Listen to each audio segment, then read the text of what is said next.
Alright.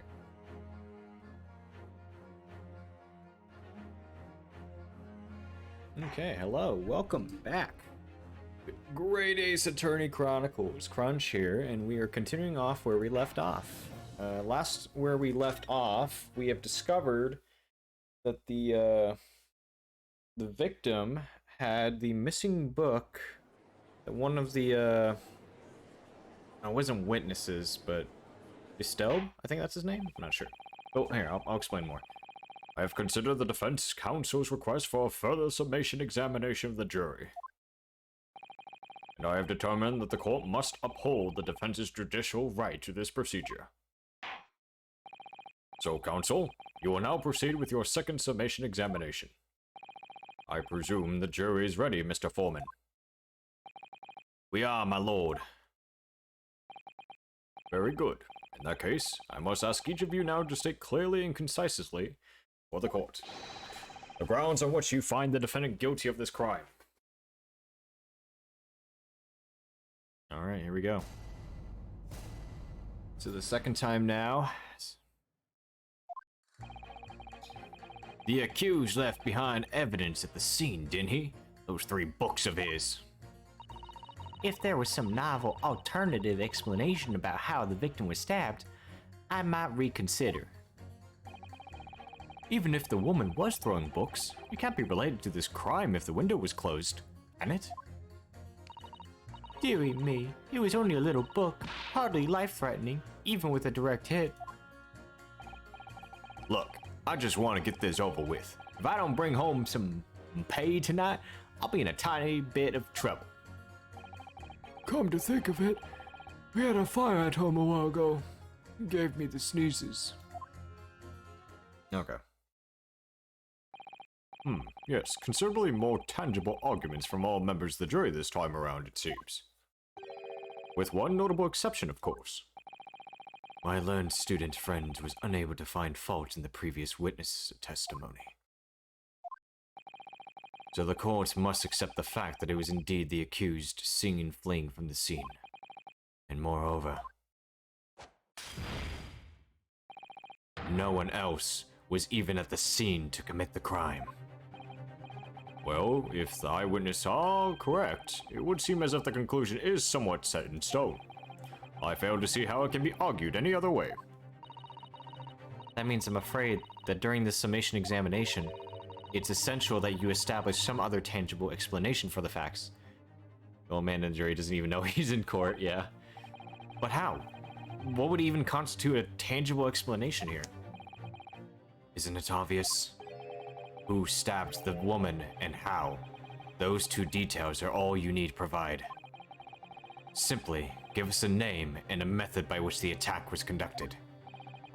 And here I was thinking this might be hard. But Mr. Naruhodo, you have to do it. Otherwise, this really will be where the trial ends. Ugh, no pressure then. That's quite enough preamble. Proceed with the summation examination, please. I presume you are prepared, counsel. Oh, yes, my lord. Alright, Inosuke, focus on your mind now.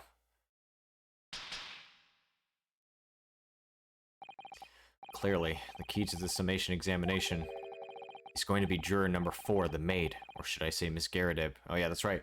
So, basically, we know that this is not a maid. It is just a woman pretending to be maid who happens to be married to the man named Garadib. And I think what happened was that during her scuffle with Mr. Garadib, she grabbed one of the books, which happens to be The Lion's Pride that was somewhat burnt. The window probably was opened. She threw it. Miss Garadib went out the window and hit the woman, and she not slipped, but she got hit in the head and fell. And someone must have stabbed her too while they were at it. We have a book that disappeared from the Garadib's house on the evening of the incident. And the 4th book found in the victim's hand. Yeah, so someone probably staged it after she was knocked out. There must be a way to link the 2. Yes. Yes, that's what we have to find. Using every technique I've learned in my short career so far, whatever it takes. Don't forget to keep an eye on Mrs. Garadib and how she reacts, even to the things other people say. Okay, so I gotta keep an eye on her too. Okay, so I just need 4 people to change their minds.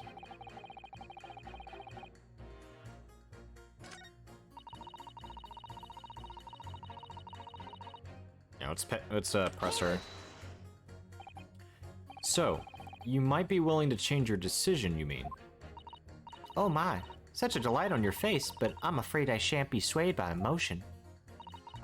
Despite what you may think of me, I am a very modern, metropolitan, and rational woman. That's great. If one reads the morning papers, it's all forgotten by tea time, isn't it? So why read them in the first place? You see, modern, metropolitan, and rational thinking, wouldn't you say? And not at all extreme. As I see it, an overwhelmingly suspicious Japanese man has been implicated by overwhelmingly strong testimony. So, despite 1 or 2 minor puzzlements, I do declare that the man is overwhelmingly guilty. Modern, metropolitan, and rational logic, wouldn't you say? Overwhelmingly. But us modern gals are always delighted to embrace new fads, you know. So I'd be only too happy to consider an exciting new theory, if you could come up with one. I'd be happy to do that too, if only I could. Let's do our very best not to disappoint the modern, metropolitan young lady. Right. I'm glad you omitted a rational there. Even if the woman was throwing books, it can't be related to this crime if the window was closed, can it? Hold it. But what about the possibility that the window was open? What about it? I mean, there's just no way it could have been. How can you be so sure? The prosecutor fellow over there said it earlier, didn't he? Winters in London are no joke. You don't want to invite that sort of cold indoors. So no, that window wasn't open. Us Londoners like sitting by the fire and staying warm, see? But you couldn't categorically state that the window wasn't open, could you?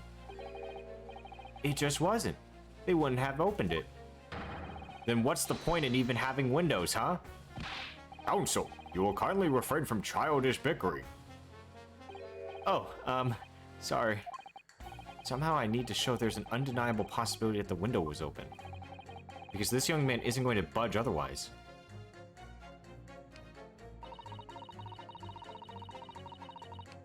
Hold it! Yeah, but you got some monster strength, woman.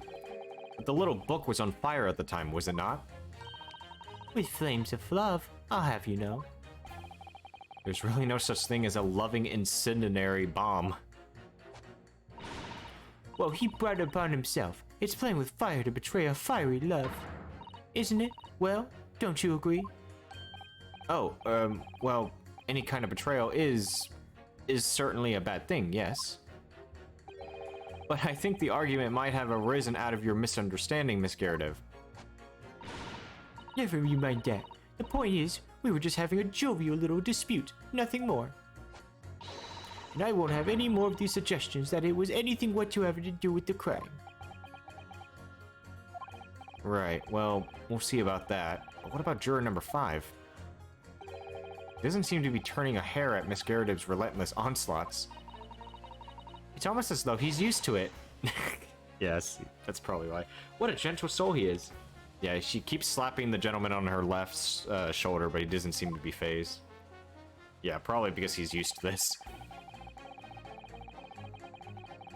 Hold it! You just want to get this over with?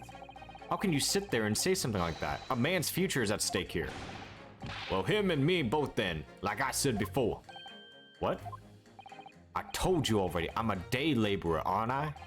I don't bring home some Reddies with me tonight. You'll find me floating face down in the Thames tomorrow morning. What? You heard me. My missus isn't one to mess about, you know. She can be fierce, believe me.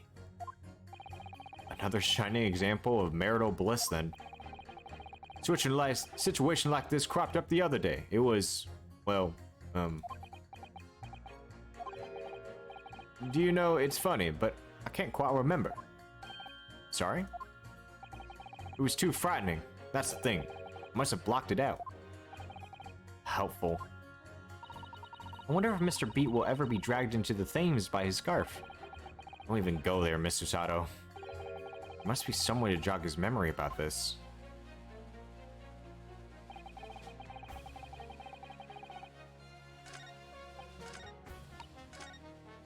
Go back to the first guy.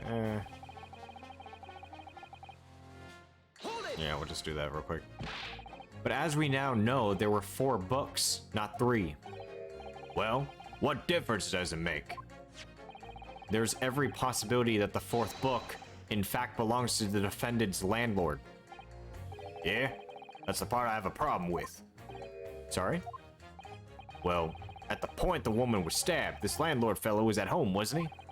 Enjoying a fiery scrap with his wife or something, you said. That's not exactly how I put it, no. Well, anyway, the point is, the fellow and his wife were somewhere else when it happened. I think that's what you call a strong alibi. So it couldn't have been the landlord who did it, which only leaves the Nipponese fellow. Honestly, I can't see what all this palaver's about. It's a done deal with it. I suppose it is, since I have nothing witty left to say. Alright. I'll go back to the old man.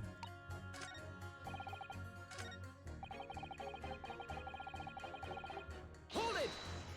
A fire? Does that have anything to do with your decision about the defendant's culpability in this case? Sorry? What's that? You have to speak up, lad. Could you tell us more about that fire? It was last winter. My grandchildren baked me a lovely cake on my birthday. It had 75 candles on the top, it did. What a sight to behold it was. You put candles on a cake? Was it some kind of devil worship? Oh yeah, he doesn't know the concept of birthdays. Of course not. It was an angel cake. To celebrate my birthday, obviously. It seems that's a common custom here in Great Britain, Mr. Naruhodo. Anyway, I mustered all my puff to blow them out. Only, I must have blown wrong somehow. Flames didn't go out. The candles went flying all over the room. The furniture caught and everything went up. This whole place filled with smoke. Definitely sounds like devil worship to me. And by the sneezes, I presume you mean a cold, but how did you catch a cold from a fire? What a fiasco it was. The grandchildren, bless them, threw water over me as they tried to put out the flames. And then, because the whole room had filled up with smoke, of course, we had to open up all the windows to clear it. The windows? Oh, wait a minute, hold up. So, okay, now we have something that can go by. The biting winter air rushed over me like the devil dancing on my grave it did. I caught a terrible cold from it. It put me in hospital for a while. I won't forget that birthday in a hurry. I knew it. It was devil worship all along. Something about this old man's story is playing on my mind for some reason.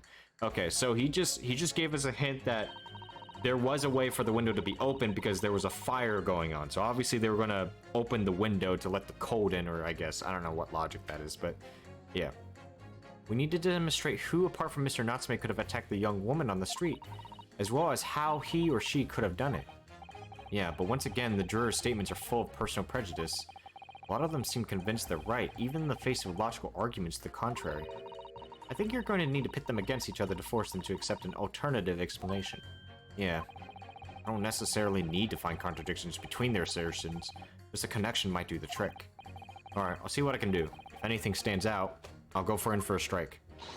That's the spirit! Alright, so I know who to pit, so... So we'll pit him and the old man. Objection! Yep, there we go. These two juror statements clearly contradict one another. They do? How exactly, counsel? Don't point at me again. I told you it wasn't me. What's that you say? Speak up, lad. Speak up. Juror number 3, do you see... Oh, me? See what, sir? Did you hear juror number 6's account of his birthday celebrations last year? It seems, despite being a Londoner, he once opened his windows in the middle of winter. Well, yes, of course, because it was an emergency.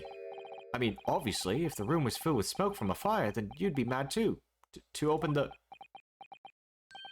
Oh! Exactly.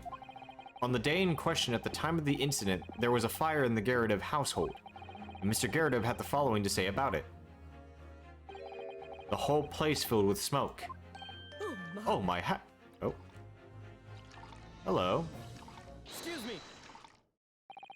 Juror number 4, do you have something to say about that? Fucking ma'am. Miss Garrett. Oh, dearie me. What is the meaning of this? How do you imply that I'm hiding who I really am? It's imperative that you confirm something for the court.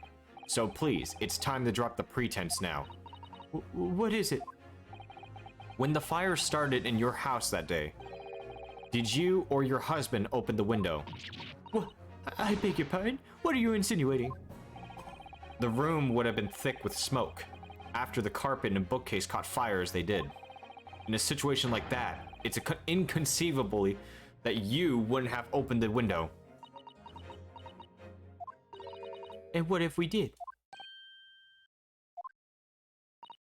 Oh, all right then. Yes, you're right. My husband was frantically trying to open the window, which can't have been easy since I continued to give him a justly deserved book battering. Yeah, she's a tea addict like all Brits. Even though your house was on fire? Oh, you never stop throwing until the anger subsides. It would be terribly bad for the nerves to do otherwise. Of course, I should have realized. That's a significant step forward, Mr. Naruhodo. You've managed to establish that the window was open. We simply must have that added to Miss Garrett's formal statement.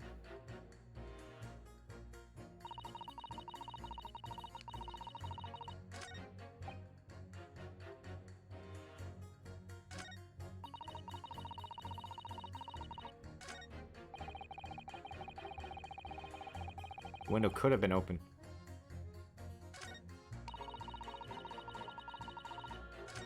Alright, so we pit these two. Objection. Those two statements clearly contradict each other. I'm sorry, but as a form of the jury, I have to object. That's complete nonsense. What? Oh, God.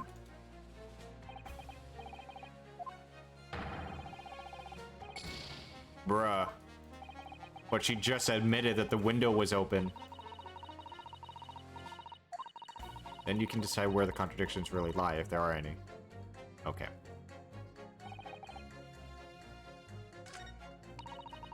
Okay, I guess the window could have been open when the woman was throwing books. I mean, it's definitely a possibility. Alright, I guess I'll press. Hold it. At the point when the victim was attacked on Briar Road, we know there was a small house fire in the Garrett household on the opposite side of the street. Well, yes, it certainly seems that way. And on account of the smoke, I imagine they would have had the windows wide open in spite of the coat. We also know that Miss Garrett was throwing flaming books at her husband. Her husband, who was backed into a corner by the window due to his wife's frenzied attack. Yeah, she's, okay. Yes, that's right. So there's definitely a chance that one of the books could have flown past the man and out the window. Only what? Only I can't really see how it could have gone all the way over to the other side of the road. That's all. So I don't really see how I can change my decision, really. Oh, I see. That wasn't enough? What is it going to take to persuade these people?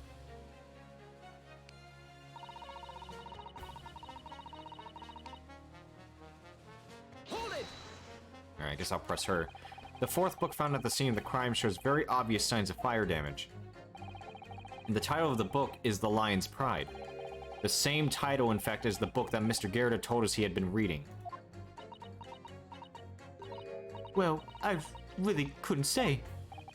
On the day in question, did you or did you not throw at your husband the copy of The Lion's Pride that he had been reading?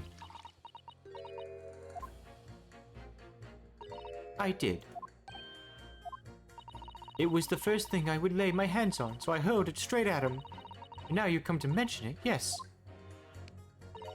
He was rather enjoying reading it, you're right. Why did you not reveal this information to the court from the outset?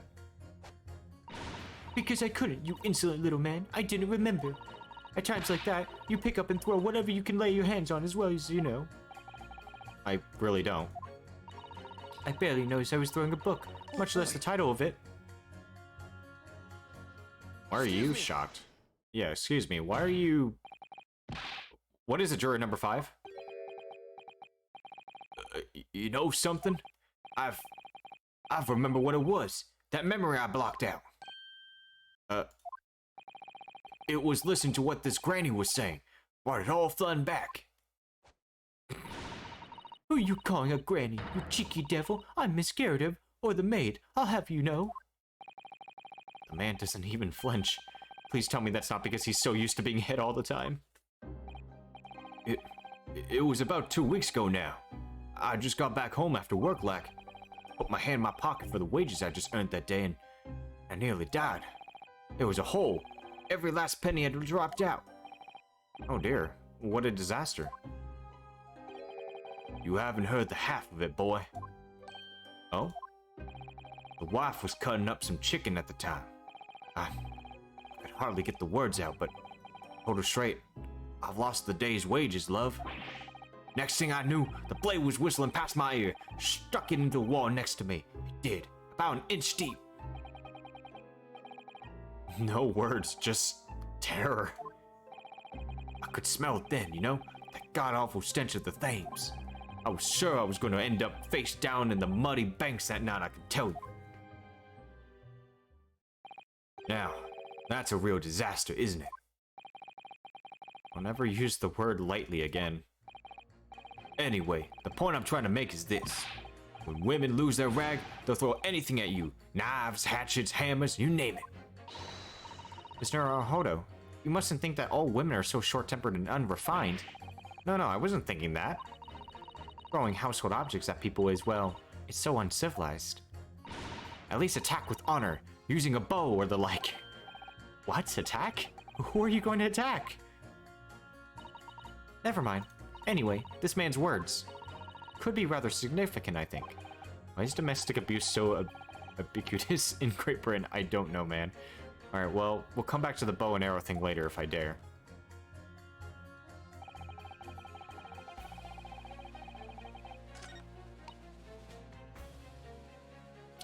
Wait a minute. A woman in a rage will hurl almost anything at you. The kitchen knife really brought that home to me.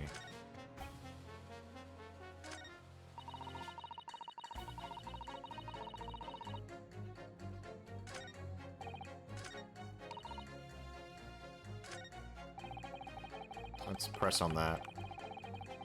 Hold it! Your wife really threw a kitchen knife at you? That's right. She was chopping meat with it. Had a tidy edge at it. Believe me. Still, it's all memories, isn't it? Started with that smile she threw me when we recorded. Since then, the list of things she'd thrown at me had grown along with our relationship. There was a cup, then a glass, then a pot, a kettle, a chair, a wardrobe, a cooker, and then a bathtub. Your wife must be even beefier than you. Things came to a head last week when she threw me right into the Thames. Still, she's not so bad when she's calmed down. She's a little sweetheart, really. I'm so happy for you. You want to know what I think? I think this whole idea of ladies first that we're so obsessed with this in this country was thought up by some clever lads who'd been tossed in the Thames a few times by their wives. Okay, that's a very interesting theory. What a terrible thought. On the face of it, this juror's statement just sounds like a really extreme antidote. But I think it might turn out to be an extremely powerful weapon. A weapon I might be able to use to make the jurors accept an alternative explanation here. Okay, so...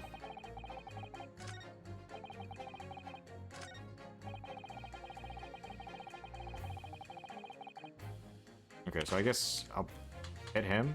Objection! Hold it! God damn it. Alright.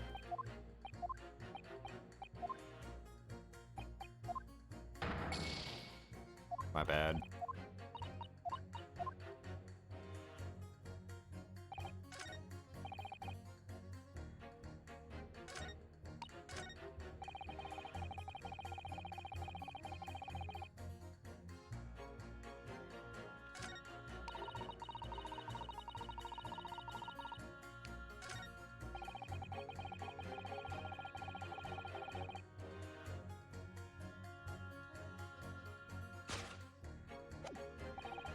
Wait, did I already press this man? Hold it!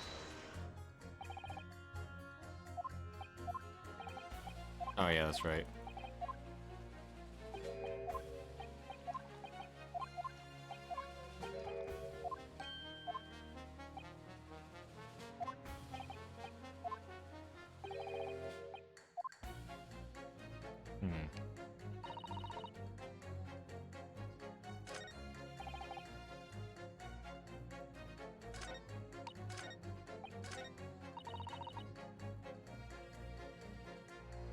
I guess I could pit them together. Objection! Okay, there we go. Those two statements clearly have a deeply significant connection. Good grief, you mean they don't contradict each other? Explain yourself, counsel, at once. Juror number 2, do you think perhaps that this could be one such novel alternative?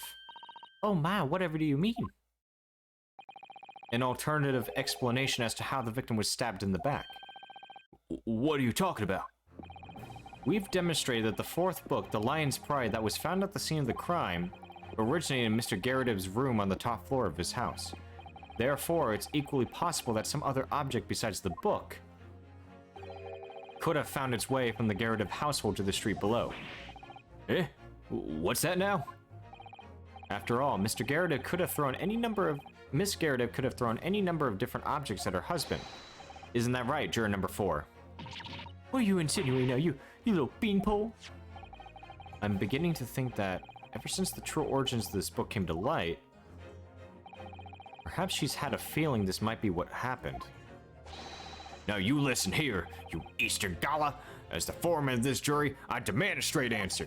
You give us this yarn about some other object making its way out of the house, but what? What was it? I'm really taking a big gamble here. It was a bold accusation to make, but I haven't any real evidence to back it up.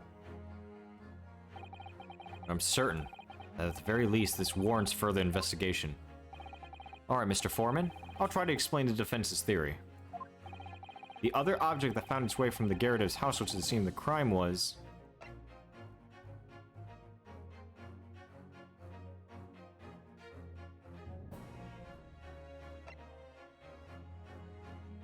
The other object that found its way from the Garrideb house? I mean... Take that! Probably this. Oh. Did you hear that belligerent outburst? What? Okay, I guess that was the wrong answer. God damn it. I guess the knife? Okay.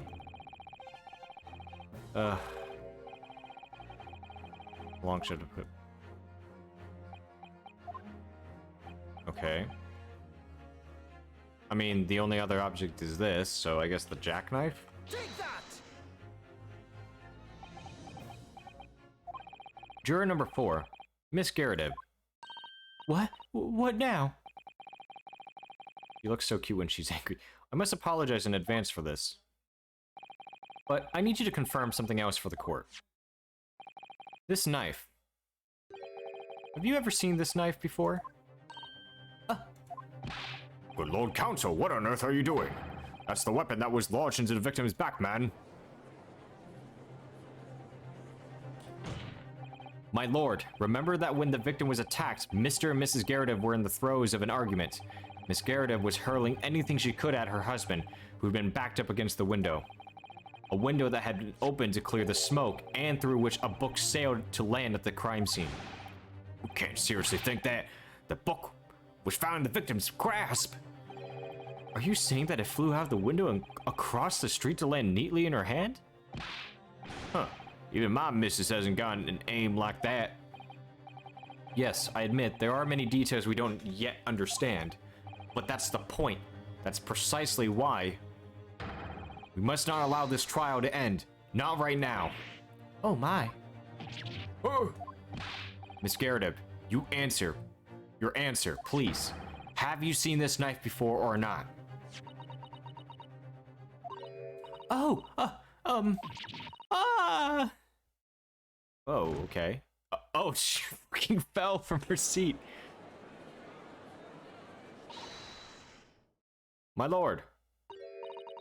I wish to change my decision. I'm a woman of my word, after all. Thank you, madam. Yes, I agree. I certainly didn't see this coming, but I just don't think it would be right for this trial to come to an end now with so many unanswered questions. Mr. Foreman? Well, that's actually shocking. I'd have to agree. Not that I think the granny did it, mind. Yeah, you know what? I'm not quite happy about this at the moment either. All together now, ladies and gents. Wow. I'm surprised the old man didn't change his answer. But regardless, this is it. We did it. We did it. Oh, congratulations, Mr. Naruhodo. So, as a result of the defense's summation examination, a number of jurors leaning have changed. 2 jurors called guilty, against 4 now calling innocent. Accordingly, the opinion of this court is divided. This trial will continue. Alright. The old man forgot. Yeah.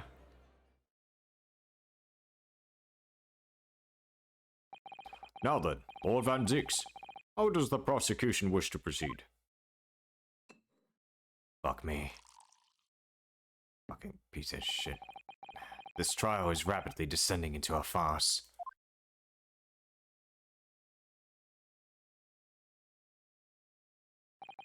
Like a corked wine, the first few sips are bitter enough. Okay, man, that's like your 4th fucking goblet. But what follows is so repugnant, it's good for nothing. Save the gutter. If I may, Lord Van Zieks, the defense has just put forward a credible alternative explanation for what happened. Credible? Is that your considered opinion, Mr. Foreman? The defense's argument is a joke, to which I barely know how to respond. But let me start by insisting that you must all familiarize yourselves better with the relative positions of those places being discussed. What do you mean by that? This is Angle this time. It should already be more than apparent that between the crime scene and the Garrett household runs a rather wide street Briar Road. Yeah, it's a bag of goblets. Which means that the distance from the Garretev's house to the scene is some, yes, 15 yards. Let me see. 15 yards. It's around 14 meters. 14 meters? Oh, that is a little farther than I'd imagined. And as you ladies and gentlemen of the jury rightly noted as having portentous significance, the 4th book was found in the victim's clutches. In other words, the smoldering book, wantonly hurled by the lady of the house, traveled some 15 yards. To land on the opposite side of the road, neatly between the collapsed victim's fingers and thumb. Is that your final conclusion, my learned and deluded friend? And did the jackknife follow a near identical trajectory to plunge into the middle of the victim's back? This fantasy is somewhat stretching the notion of having a bad day for the victim, I think. Even those pathetic, serialized detective stories have more believable plots. My pride. There's nothing I can say to that. That prosecutor loves the sound of his own voice. Mr. Sato, serialized detective stories are pathetic, are they? How dare he? Maybe let's pick our battles here. My lord, might I be allowed to speak? As judicial assistant, you may speak for the defense, yes. Go ahead. The prosecution may consider the idea a fantasy, but what the defense has postulated was believable enough to persuade the jury to change its leaning. And as such, the court has a duty to explore this alternative explanation as thoroughly as possible. To that end, juror number 4, Miss Joanne Garrett, must be called to testify and submit to cross-examination. Saints alive! A cross-examination of a juror? I mean, yeah, she was there. Order! Order! Well, this is highly irregular. It is unprecedented for a member of the jury to be summoned to the witness stand. Objection! Ow, my fucking other eye! And unnecessary. My fucking eyes! Lord Van Zeeks? And someone get that man a doctor? Fuck! There are already witnesses in the stand, those whose testimony the defense may further cross-examine. If my learned friend's farcical theory has any truth in it, then both a burning book and a jackknife must have flown through the sky before this couple's eyes. And we must assume they would be able to testify accordingly. What say you, witnesses?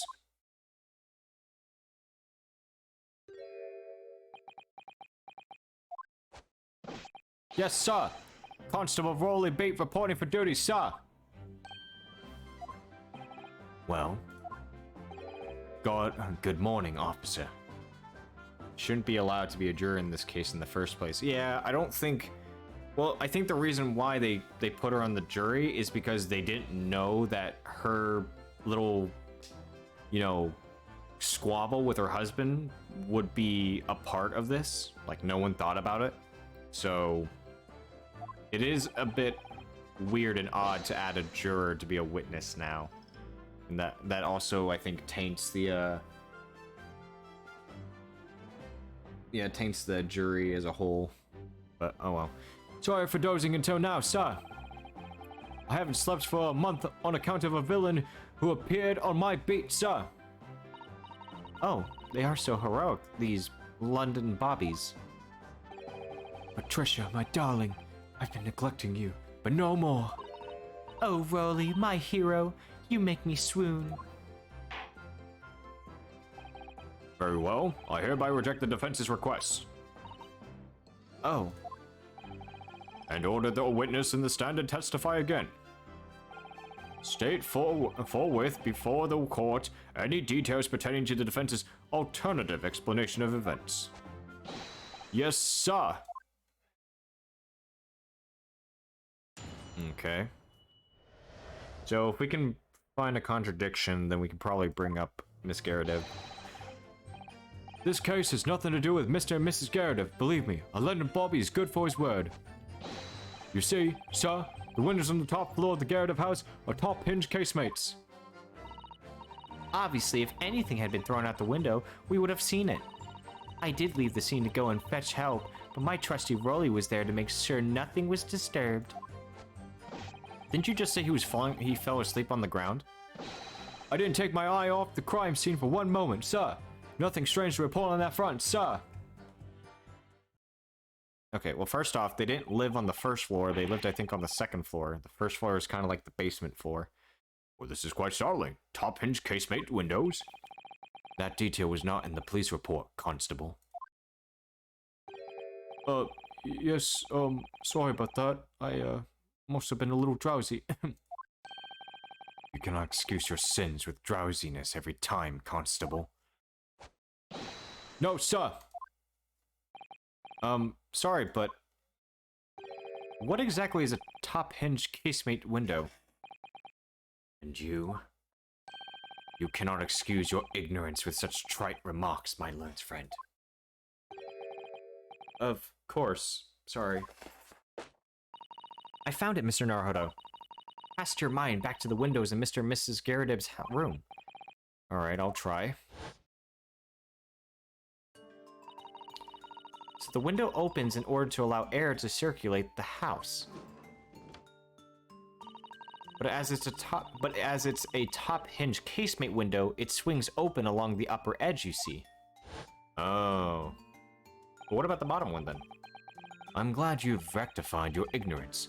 A casemate's window most prominent feature is its stay, a metal bar which prevents the window from being opened beyond a certain amount. It prevents it opening? This is all news to me. Absolutely correct, sir. In other words, if a book or knife were to have been thrown through the open window, it would have clattered against the pane and fallen straight down to the pavement below. No. You see the problem then? Good. Your education in Windows is complete. There was never any possibility of either the book or the knife traveling 15 yards over the road. That is, unless the window pane had been shattered, something we've discounted already. That can't be. Ah, my pride. Did you see that, Rolly? That young Japanese man just collapsed in agony. Oh yes, my darling. I saw it. I saw how he crumbled before me. Oh, Rolly, you're so strong. Fuck. How is this happening? I haven't even started the cross-examination yet, and already my argument's been destroyed. Counsel, if you could drag yourself upright again. Court awaits your cross-examination. My lord, Oh good, another desperate situation. Alright, we'll just keep going through each one.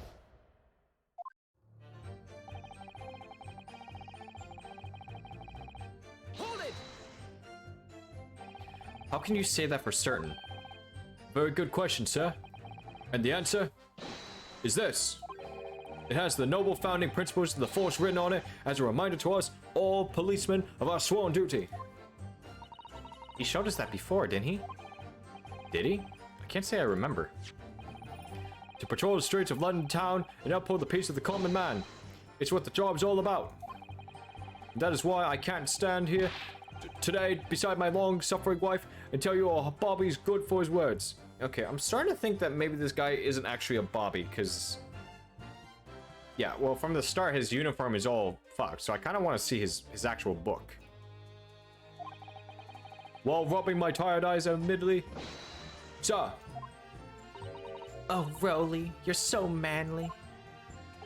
Of course I am, my darling Patricia. Okay, this is too much.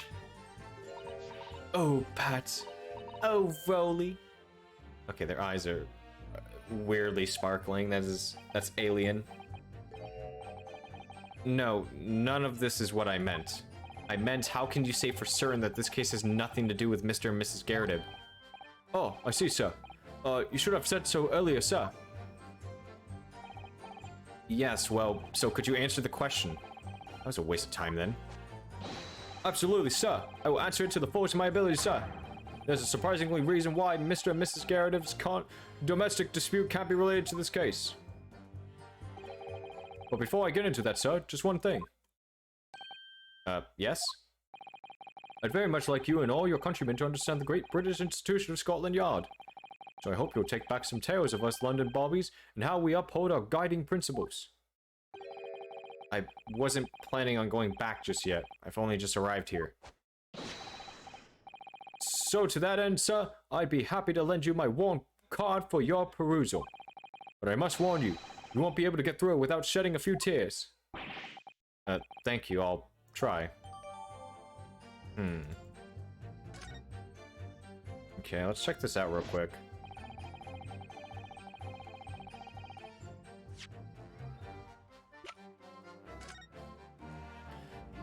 Alright, let's see here. Item number 1, a policeman will strive to preserve the peace within his allotted beat. Item 2, a patrolling officer is expected to walk 20 miles around his beat every day for the furtherance of community relations. What's this? Wait a minute. Principles of policing. Metropolitan police regulations. Item 1, any crimes fall under the jurisdiction of the beat in which they are discovered. Item number 2, when a crime is discovered on his beat, a policeman must assist with initial investigations and help detectives. Okay. That seems straightforward. Hold it! By which you mean they don't open fully, is that correct? Yes, sir. They're just there to allow a bit of air through the house, you see, so they're restricted as to how much they open. And therefore, anything thrown out of the window from inside the room would simply strike the pane and fall to the street below them. For clarity, allow me to mark the map.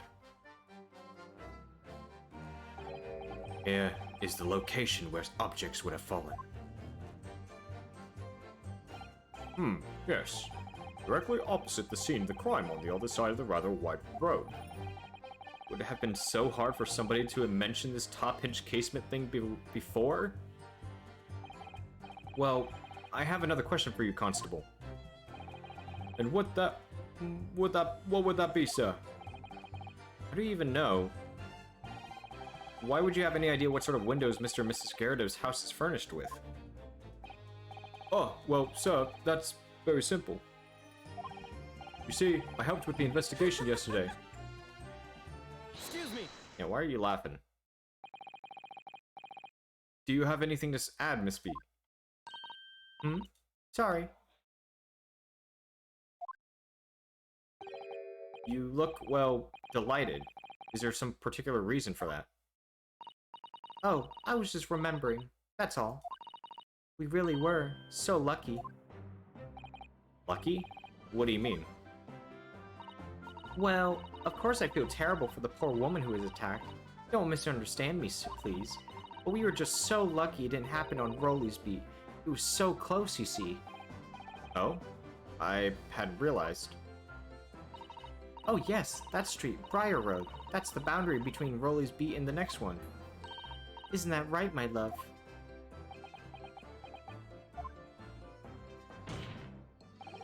Constable Beat. Oh, yes, that's right. That's the reason I was helping out with interviewing the occupants of the Gyarados household yesterday. The house is on my beat, you see, sir. That really was cutting it close then. Constable, I wonder if you could clarify something. If the Gyarados household is on your beat, does that mean that the pavement next to it as well? Outside Mr. Gyarados' house? Yes, ma'am. Pavement on the side of the road is part of my beat. I see. I was unaware of that. Just think, if the woman had been attacked just on the other side of the Briar Road, we would never have been able to go for that meal to celebrate our wedding anniversary. But that's the life of a Bobby, after all. Extraordinary people are Bobbies, tirelessly working for the benefit of all Londoners. Do you know what I think? Oh, wait, hold on one sec.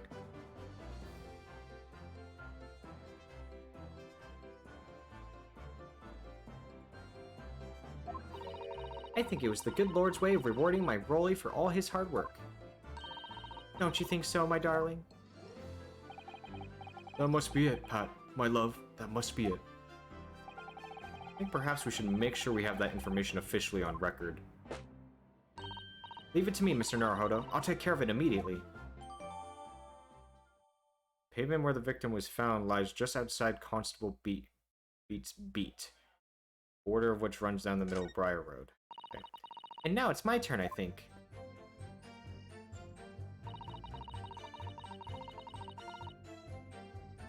Hold it!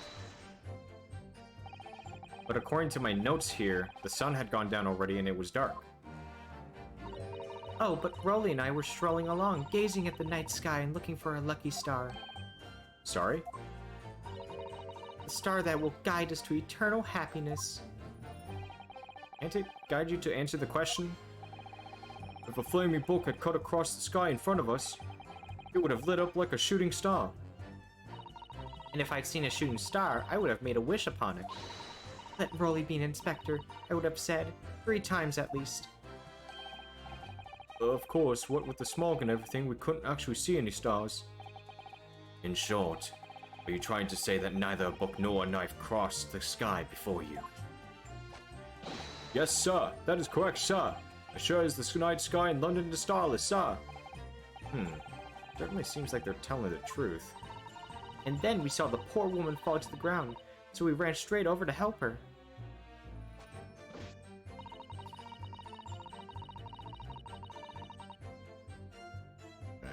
Hold it! Yeah, you said that you went to a nearby police box to fetch another officer, is that right? That's right, yes. If it had been on Rolly's beat, I would have known exactly where I was going, of course. Don't feel bad, my love.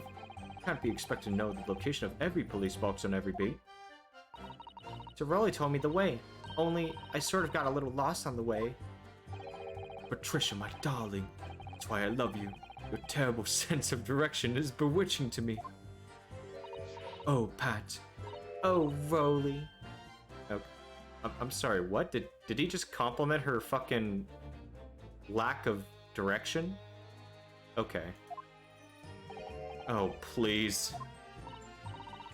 So I suppose I was gone for about 15 minutes. You were gone for 15 minutes? Well, to be fair, she was in the middle of, like, I think a mist or something. Or fog, rather. Well, like I said, my Rolly was at the scene the whole time, making sure nothing was disturbed. I was off duty at the time, of course, but true Bobby's never really off duty, sir. Okay.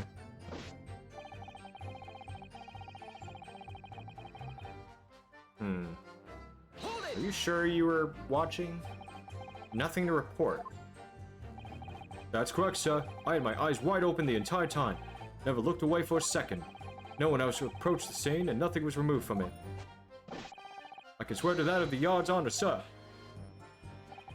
Really? That seems a little strange. Beg your pardon, sir? Stranger? Yeah, you fucking said that you... Okay. Your girlfriend or wife told us earlier in court that he fell asleep into the snow. This burnt copy of the lion's pride was originally in the Garrative household. So the question remains, how did it find its way into the hand of the victim? Can you shed any light on that, seeing as you were at the scene of the crime the entire time? Uh-huh. Could it be a different copy, sir? One that just happened to be burnt as well? Even if that were possible, why would the victim have been gripping a book like that in her hand? As we can see from this photographic print, she had a bag over her shoulder. Well, sir, that book was in the lady's hand from the moment we arrived at the scene. Is that so? There's something about this statement that's not sitting right with me. Two mysteries of how that knife ended up in her back and how that book ended up in her hand. There must be some common thread between them. Can I ask you something? Please, Mr. Lawyer, sir? Oh, yes, of course. What is it? You're doubting us, aren't you? I can tell. What? I wasn't really... I mean... What's she doing? Please, just because I'm a woman, it doesn't make my testimony any less valuable. Whoa, hey, I didn't say anything about that. You might just see me as the wife of a policeman, but I'm a woman of my word. I am. I really don't remember ever suggesting that I doubted you. No excuses. I don't want to hear it. My voice will be heard. My lord, you'll let me speak, won't you? Yes, Miss Beat, I will allow you to supplement your testimony if you so desire. Sometimes the path of least resistance is the sage one. That was a very loud mutter. I heard that. A Japanese man thinks a policeman's wife's words counts for nothing, does he? Well, watch out, sir. I might let you get away with something like that, but my Rolly won't. Duly noted, Miss Beat. Please, I humbly ask you to continue. What could she possibly be about to say, I wonder? Yeah, what is she about to say? I know what I saw, my eyes never let me down. My sense of direction is a little off sometimes, though.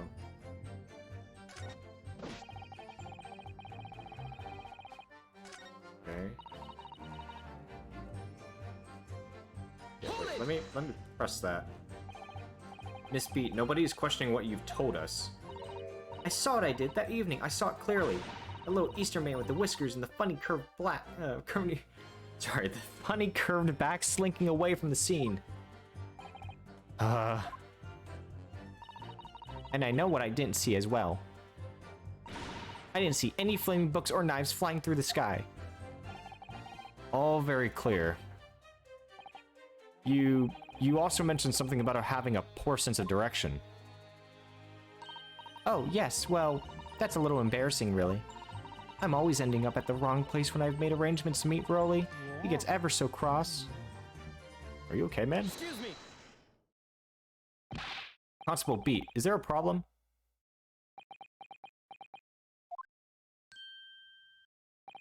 No, sir. No problem, sir.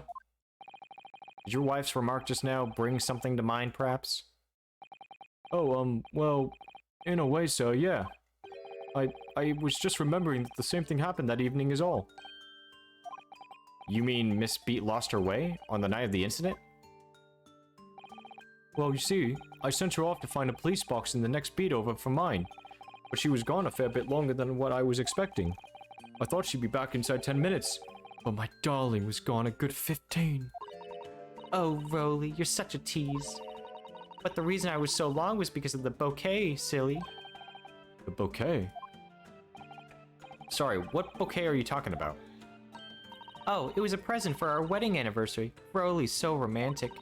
He saved up for it with farthings and hot pennies he found in the gutter while doing his rounds. Yeah, how romantic. I'd forgotten all about it until just now. Had you, my darling?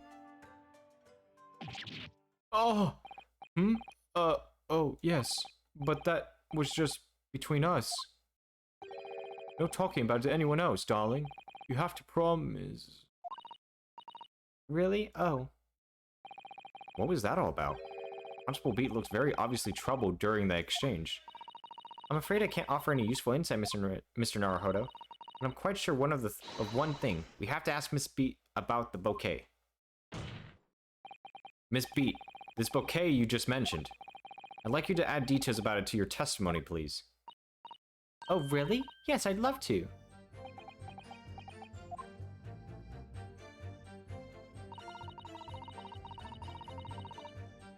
Okay. Hold it!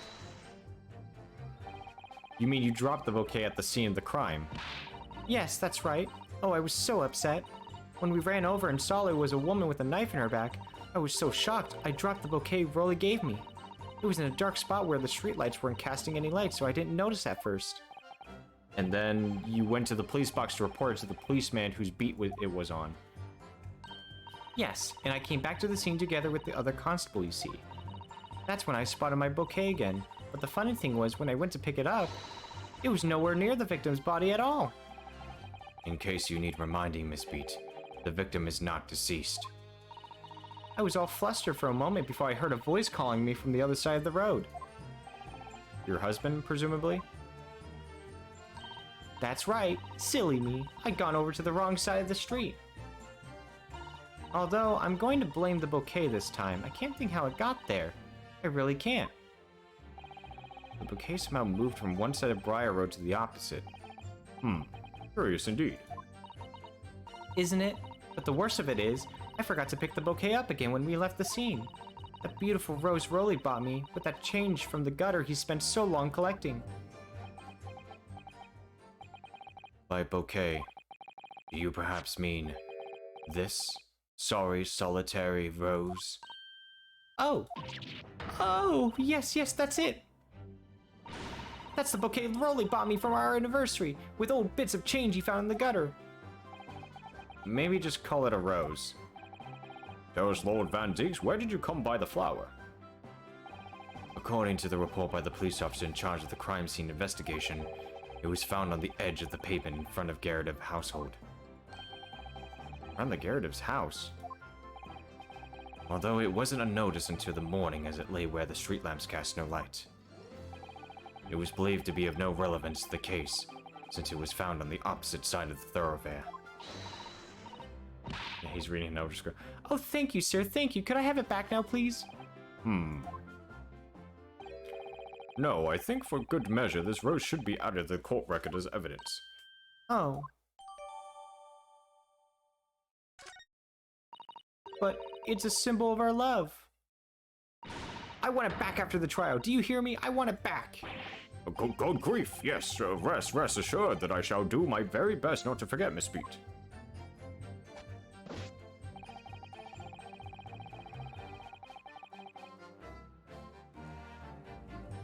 Did I already do this one? I can't remember. Yeah, okay.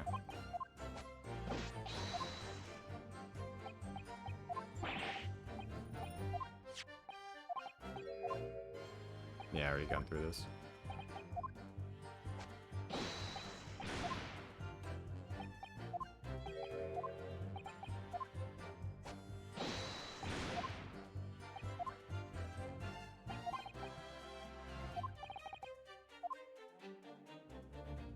Okay. Well, Mr. Naruhodo, what do you make of all this? Yeah. The whole idea of an invisible attacker has been troubling me all along. I believe I'm starting to get a picture of what really happened here now. The fourth book that had no business being at the scene of the crime made me sure that Miss Garrett was hiding something from us. But it's becoming increasingly clear that someone else has been hiding something from us as well. I think I may have already be armed with everything I need to strike a decisive blow here. This time, it's going to expose the whole truth about this mysterious affair. Okay. Oh, hold on one sec.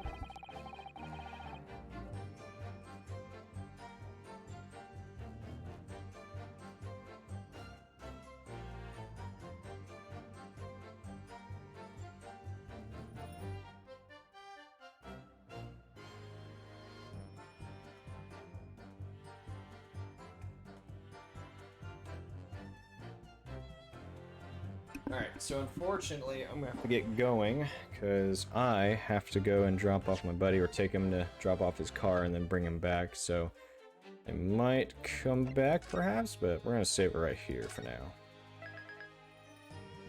Alright, I'm gonna get going, so I hope you enjoyed it, and I will catch you later. Until then, bye-bye.